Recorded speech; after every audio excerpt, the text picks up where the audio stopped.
resigned.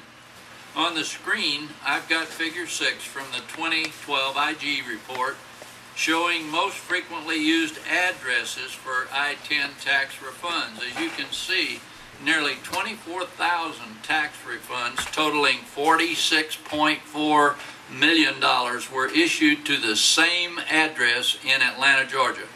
Bottom line, these items, I-10s, are costing taxpayers dearly because they can be used to fraudulently get tax refunds. And last month, the IG issued another report that makes it clear the IRS could be doing a better job protecting taxpayer dollars. Just look at the figure on the screen.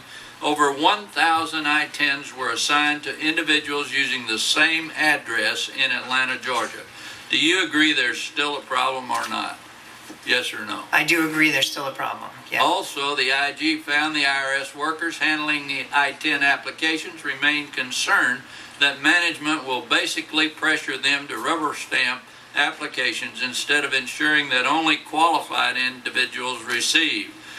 Can you give us assurance that the IRS management won't do this anymore? I need to look further into that allegation, but on its face, it sounds like something that's inappropriate, and I'll work with the team. Let me just say in closing, your own report acknowledges the tax code is nearly impossible to administer because it's so complex, and based on the billions in improper payments being made with refundable credits, I'll just say your agency is proving you right every day, and it's time for the IRS to stop targeting Americans and start targeting fraud. I yield back. Do you agree that IRS officials disclosing taxpayer information to outside groups or individuals is improper and in fact illegal? It is under Section 6103, yes. Okay. What is the process if there is an allegation that an IRS official did in fact leak taxpayer information to an outside group or individual? What is the internal process, if you can summarize it very quickly, for handling the investigation of that? Yeah, so what happens is we refer the information or the allegation immediately to the Inspector General. The Inspector General makes one of two conclusions. One, it was intentional, or two, it was not. If it was not, then the next step is to figure out what process breakdown or control breakdown led to the unintentional release. We have those situations emerge and we make those process improvements. If the finding is that it was intentional, then it is referred for further investigation, which could be criminal or some other type of disciplinary action. Okay. Now, Mr. Brady raised the issue of the National Organization for Marriage and the fact that its Form 990 information from 2008 was disclosed and passed on to the Human Rights Campaign. Based upon the testimony that was given at our last hearing here in the committee by the representative from the National Organization for Marriage, what do you know about, at this point, the IRS passing that allegation to the Inspector General's office, and what is the status of that investigation to the best of your knowledge? I'm two responses. One, I'm not aware specifically of that issue at my fingertips so that I can give you the exact process. Two, I'd be concerned, since you're mentioning a specific taxpayer, that it may be more appropriate for me not to comment in this setting, given it's the implication. Has, in fact, the IRS passed or referred the matter to the Inspector General's office? Again, I don't want to comment specifically on this because I just don't have familiarity with that particular issue at my fingertips. So, to the best of your knowledge, you don't know at this point whether it has or hasn't. I will say there's, at any given point in time, there's a series of issues in this area that have been passed on to the Inspector General, which are either in process for disciplinary action or in process where it was inadvertent and we're doing process improvements. Where this particular situation fits in, I don't know, but I can get that information for you. Okay, if you would respond as soon as you're able to do that, that would be appreciated. I'd like to also ask you, as a follow-up to Mr. Johnson's questions with regard to the amount of money, $46 million of child care tax credit checks that were sent just to the one address in Texas.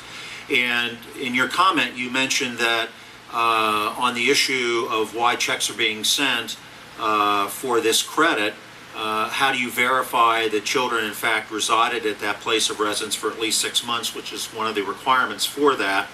You said it was hard to confirm that a child, in fact, is there for at least 6 months. Yeah, there's no national childhood residency database, so it's one of the difficult aspects of enforcing that particular eligibility criteria. So if that's one of the eligibility criteria, and you cannot confirm that the child has lived there for at least 6 months, why are you sending out a check?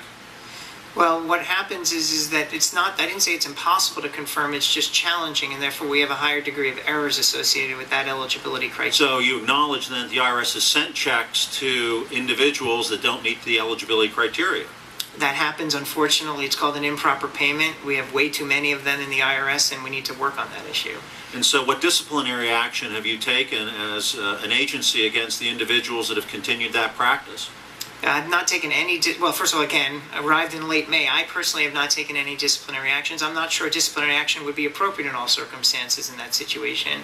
In other words, individuals within the IRS that have the responsibility over the money that's released by the IRS back to a taxpayer who is sending checks out, in this case, $46 million just to one address, not making sure the criteria for the eligibility for that check is confirmed, is still sending the money out. No disciplinary action's been taken against that individual or individuals responsible for that? One would have to look further into the issue to see if a disciplinary action is warranted. Look, we make... Does any disciplinary action get taken in the IRS for anything that's done wrong? Absolutely, and unfortunately I have... Can you share the amount of disciplinary actions taken against IRS officials and employees over the past year for improper conduct? In an aggregate way, yes. In a personal specific way, that's covered by the Privacy Act, and I'd have to do that in another setting, but I can share that information with you, just not with the public. Okay, well, if you can share that with the committee, I'm sure the committee members would be interested to see when, in fact, a disciplinary action is taken and under what circumstances. And I will point out that I've been at IRS for a short time. I've already taken a number of disciplinary actions within the IRS, so I know for a fact they do go on, and I have personally been involved in several of them. Thank you, Mr. Werfel. Appreciate it. Yield back. Thank you. Dr. Price. Thank you, Mr. Chairman. Mr. Werfel, this far down the panel, it's hard to say welcome, but welcome. Thank you. 34 days into your challenge, and we appreciate that. I think all this committee is asking, and all the American people are asking, is that you be honest and forthcoming. Always. In that light, I would suspect you agree that the IRS process has been broken, would you not? I would agree with that. Would you agree that the trust with the American people in the IRS has been violated? I would agree with that. Mr. Werfel, the IRS has targeted groups. It has leaked information on donors of groups and then targeted those donors for auditing. This is chilling stuff. As Mr. Roscom said, this is the kind of thing that frightens his constituents. It concerns and frightens my constituents as well. The chairman asked you if you'd spoken to a number of people in the process of your investigation. Former IRS Commissioner Schulman, you said no.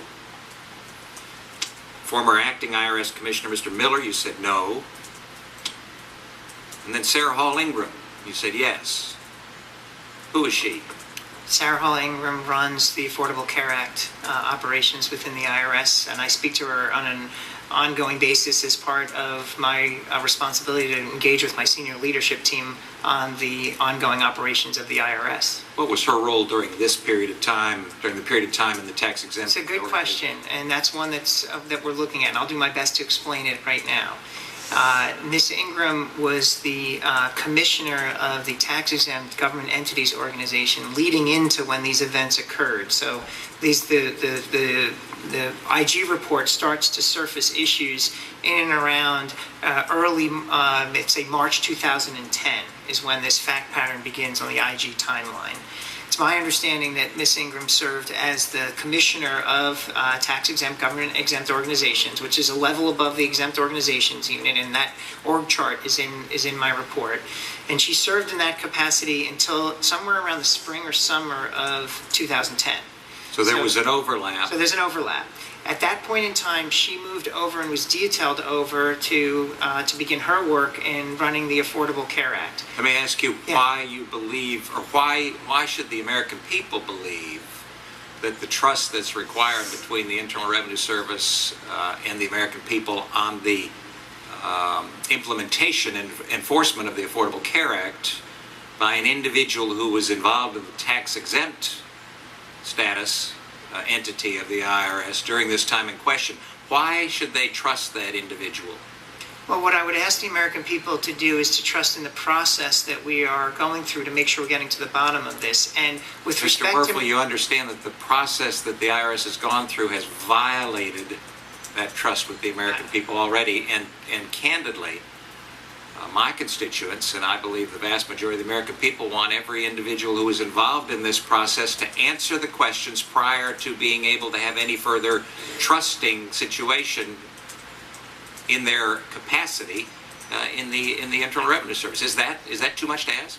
I think it's valuable input. I think I would like to share what we're doing, which is analyzing for any employee, and Ms. Ingram is no different. We're analyzing what their footprint of responsibility was. And with respect to this individual, there's some complexity in doing that evaluation because she did move over to the Affordable Care Act early on, but at the same time, just in the interest of full candor, while she did move over to the Affordable Care Act within only a few months after this fact pattern begins, her title didn't change, and there's some lack of clarity in terms of her ongoing role within. Hence the concern that many of us right, have. so we're point, looking into that question. To that point, carefully. The IRS is the enforcement arm for the ACA. Have guidelines been promulgated for the enforcement of the employer mandate in the IRS? Not at this time. I think the schedule takes- for the proposed rules is this summer, if I understand your question correctly. And employers have to comply with this beginning in this fall and in January 1. Have rules been promulgated? Well, the rules, the Werfel, proposed rules will outline the timing for employee responsibilities. have rules been promulgated on part-time, full-time employee distinction? I don't know that I can Have answer rules that been question. promulgated on the difference between seasonal workers and part-time workers? I will give you the full schedule of our ACA rules footprint. I don't have Werfel, it there's at a my fingertips. huge lack of trust in the IRS, and to have the IRS now the enforcement arm over the Affordable Care Act is extremely concerning for those of us on this panel and our constituents. I would urge you to get this information to individuals who will have to comply with all of the rules that you promulgate and make certain that they are true to the letter of your rules as soon as possible. I understand. Yield back.